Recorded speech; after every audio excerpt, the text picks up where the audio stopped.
Our next speaker spent 15 years commanding elite military teams, managed safety for the world's largest jumbo jet fleet, and has led a special forces team on a record-breaking speed ascent of Everest. Into the death zone, top of the world, back down safely. Please welcome to the stage, Garth Miller. My team of ex-Special Forces soldiers and I were on a mission, and that mission was to complete a speed ascent of Mount Everest. Having extricated ourselves from an avalanche that had covered us entirely on day one, we soon found ourselves stuck at night on the summit ridge.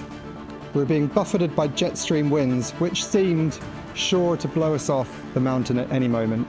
Our reserves of oxygen had gone, and any safety margin we had built into the plan had long since evaporated. So now was the time for what I call a leadership injection.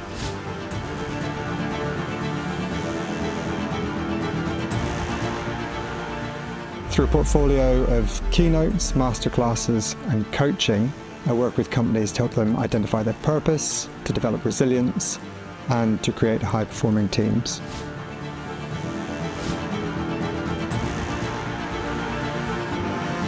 It was a normal flight, routine even, until it wasn't. And that's when all hell broke loose. An engine failure at the most critical point. I could hear air traffic control telling me she could see flames in the number 2 engine.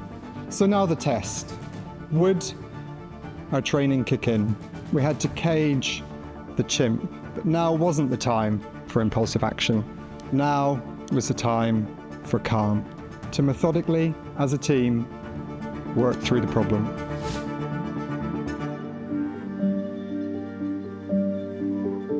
The good news is that leadership is trainable, and using practical, actionable content, I'll take you from where you are to where you need to be faster than if you go it alone.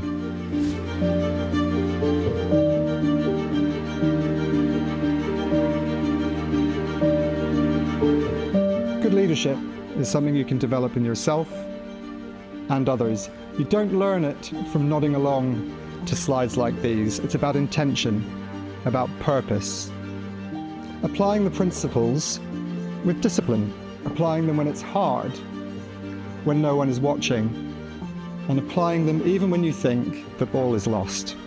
That's when your team will notice. And if you do it day in, day out, it will soon become part of who you are, baked into your DNA.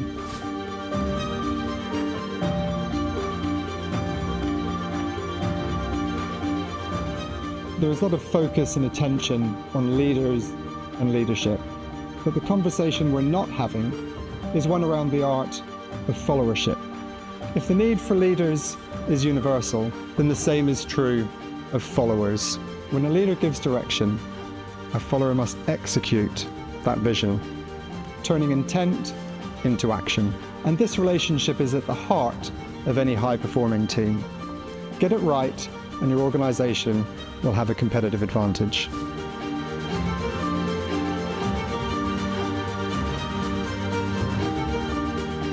There is no place for the enthusiastic amateur leader in the military, in safety-critical industries, when leading teams amongst the highest mountains in the world, and there is no space for the enthusiastic amateur leader in your organization.